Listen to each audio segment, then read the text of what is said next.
এ নিয়ে বিস্তারিত আলোচনা করতে স্টুডিওতে যুক্ত আছেন তানভীর জনি। যাচ্ছি তার কাছে। জনি, আপনাকে এখন বিদেশের স্টুডিওতে স্বাগত। আমরা দেখছিলাম প্রতিবেদনে যে হরমুজ প্রণালীর চালুর ব্যাপারে নিরাপত্তা পরিষদে আজ একটি বৈঠক হতে যাচ্ছে। আসলে এ ব্যাপারে কি কি তথ্য রয়েছে আপনার কাছে? নিরাপত্তা পরিষদের বৈঠকটা যেটা হবে সেটা আসলে আমরা জাতিসংঘের যেই উদ্যোগগুলো দেখি সবই আসলে আনুষ্ঠানিকতা অনেকটা। কারণ যুদ্ধ বন্ধে বা দ্বিতীয় মাসে গড়ালো ইরানের সেই যুদ্ধ, কিন্তু হচ্ছে এখন পর্যন্ত যুদ্ধ বন্ধ বা হরমুজ প্রণালী চালুর বিষয়ে কোনো প্রকার আসলে কার্যকর উদ্যোগ নিতে পারেনি। এবং বিশ্ব অর্থনীতি যে একটা সংকটের মুখে আছে এবং বিশ্বের প্রায় প্রতিটি দেশই আসলে জ্বালানি সংকটে তীব্র আকার ধারণ করেছে এবং সেই সাথে বাড়ছে বিভিন্ন পণ্যের দাম। কিন্তু তারপরে হচ্ছে জাতিসংঘ নানা আনুষ্ঠানিকতার মাধ্যমে শুধু বিবৃতি দিয়ে যাচ্ছে যে তারা এখন হরমুজ প্রণালী নিয়ে তারা একটা আজকে ভোটাভুটি হওয়ার কথা।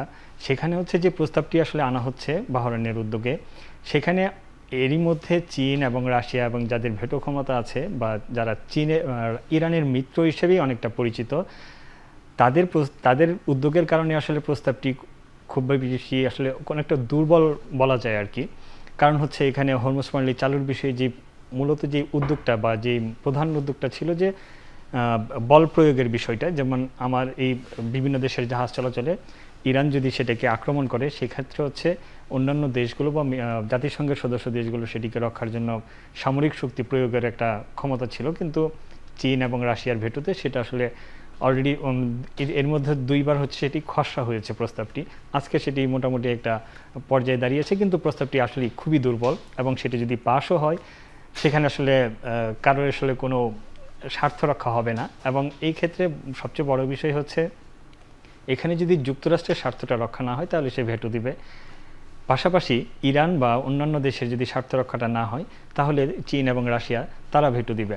এবং এর মধ্যে একটা অনিশ্চয়তা তৈরি হয়েছে যে এই প্রস্তাবে আসলে কার স্বার্থটা বেশি রক্ষা হবে এবং এই প্রস্তাবের উপর আসলে কি হরমুজ প্রণালী আদৌ চালু হবে কিনা এটি আসলে এখনও শঙ্কার মধ্যেই রয়ে গেছে।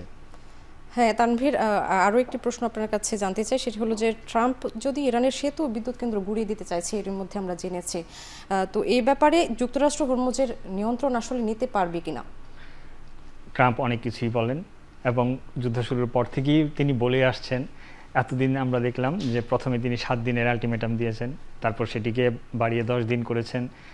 যখন দিনে কাজ হচ্ছে না তখন তিনি ঘন্টায় আসলেন, 48 ঘন্টার আলটিমেটাম দিলেন। সেটিতেও যখন আসলে কিছুই হচ্ছে না তখন উনি নির্দিষ্ট সময় দিয়েছেন যে মঙ্গলবার রাত 8টার মধ্যে ইরানকে সব কিছু মেনে নিতে হবে। প্রথমেই যদি আমি বলি যুদ্ধটা শুরু করেছে যুক্তরাষ্ট্র এবং ইসরায়েল, কিন্তু ট্রাম্প বলছে ইরানকে এই যুদ্ধটা বন্ধ করতে হবে এই সময়ের মধ্যে।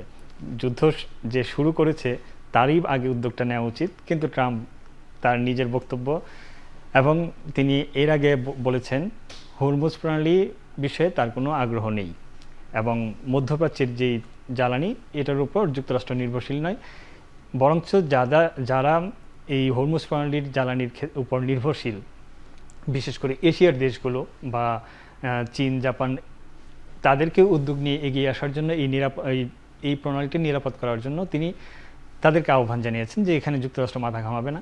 ঠিক 1 সপ্তাহ পরেই আবার উনি বলছেন যে হরমুজ প্রণালী যদি খুলে না দেওয়া হয় তাহলে ইরানকে নিশ্চিহ্ন করে দেওয়া হবে। আসলে মানে ট্রাম্পের কোনো স্পেসিফিক বা কোনো আসলে স্পষ্ট কোনো বক্তব্য নেই এই বিষয়ে আর কি। এখন উনি আবার নতুন পরিকল্পনা করছেন যে হরমুজ প্রণালী দিয়ে চলাচল করা যে জাহাজগুলো আছে সেগুলোর উপর থেকে উনি শুল্ক আদায় করবেন। সেটা কিভাবে সম্ভব সেটা হয়তো বা উনিই জানেন। সেই ক্ষেত্রে হচ্ছে তার সাহায্য বা সহায়তা হবে এই মধ্যপ্রাচ্যে থাকা মার্কিন ঘাঁটিগুলোকে যদি তিনি ব্যবহার করতে পারেন, সেই ক্ষেত্রে হচ্ছে হরমুজের উপর একটা মোটামুটি একটা প্রভাব বিস্তার করতে পারবে। কিন্তু আমরা এই যুদ্ধে দেখলাম যে ইরানের অন্যতম লক্ষ্যবস্তু ছিল মধ্যপ্রাচ্যে থাকা মার্কিন ঘাঁটিগুলো এবং কয়েকটা ঘাঁটি অলরেডি অনেক বেশি ধ্বংস হয়েছে। আর ইরান এখন নতুনভাবে বলছে যে হরমুজ প্রণালী আগে যেমন জাহাজ চলাচল স্বাভাবিক ছিল এবং কোনো টোল আদায়ের কোনো ব্যবস্থা ছিল না, সম্প্রতি তারা একটা পার্লামেন্টে আইন পাশ করে হরমুজ এই জাহাজের উপর টোল আদায় শুরু করেছে। এবং ইরানের পররাষ্ট্রমন্ত্রী বলছেন যে যুদ্ধ যদি শেষ হয় তাহলে হরমুজ আর আগের অবস্থায় ফিরবে না, মানে হচ্ছে যে স্বাভাবিকভাবে চলবে না, ইরানের স্বার্থ রক্ষা করে এবং ইরানের অনুমতি নিয়ে শুল্ক পরিশোধ করতে হবে, আবার ইরানের অনুমতি নিতে হবে। সেই ক্ষেত্রে ইরান তখন যাচাই বাছাই করবে যে আসলে জাহাজগুলো তাদের মিত্র দেশের কিনা বা ইসরায়েল বা যুক্তরাষ্ট্রের সংশ্লিষ্ট কিনা, তাদের জাহাজগুলোকে আটকে দেওয়ার একটা পরিকল্পনা। মানে ওভারঅল কথাটা হচ্ছে যে এখন যুদ্ধ যদি শেষ হয়, হরমুজ প্রণালীর উপর পূর্ণ নিয়ন্ত্রণ চাই ইরান।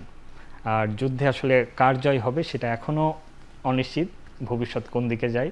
আর যদি ইরান এখনও টিকে আছে এবং তাদের শীর্ষ নেতাদের হারিয়েও ইরান শক্তিশালী নেতৃত্বই দিয়ে যাচ্ছে বলা যায়। এখন পর্যন্ত ইরান অনেক এগিয়ে আছে এবং যুক্তরাষ্ট্রের যে সামরিক শক্তি তার বিরুদ্ধে, এবং যুক্তরাষ্ট্র এবং ইসরায়েল দুই দেশের সঙ্গে একা নিজের লড়াই করে যাওয়া, এবং ইরানের পাশে কিন্তু তেমন কেউ নেই। ইরানের যে প্রক্সি বা ছায়া যে গোষ্ঠীগুলো আছে, তাদের মধ্যে শুধু আমরা দেখলাম যে লেবাননের গোষ্ঠী, হিজবুল্লাহ গোষ্ঠী এবং ইয়েমেনের হুতিরা, তারা অনেক পরে এসে আসলে ইরানের পাশে দাঁড়িয়ে ইসরায়েলকে আক্রমণ করছে। নিশ্চয়ই আমরা আরও জানার চেষ্টা করব আপনার কাছ থেকে পরবর্তী কোনো আয়োজনে। আপনাকে ধন্যবাদ আমাদের সঙ্গে যুক্ত হওয়ার জন্য। হরমুজ প্রণালী চালুর বিষয়ে বিস্তারিত জানাতে আমাদের সঙ্গে যুক্ত হয়েছিলেন তানভীর জনি।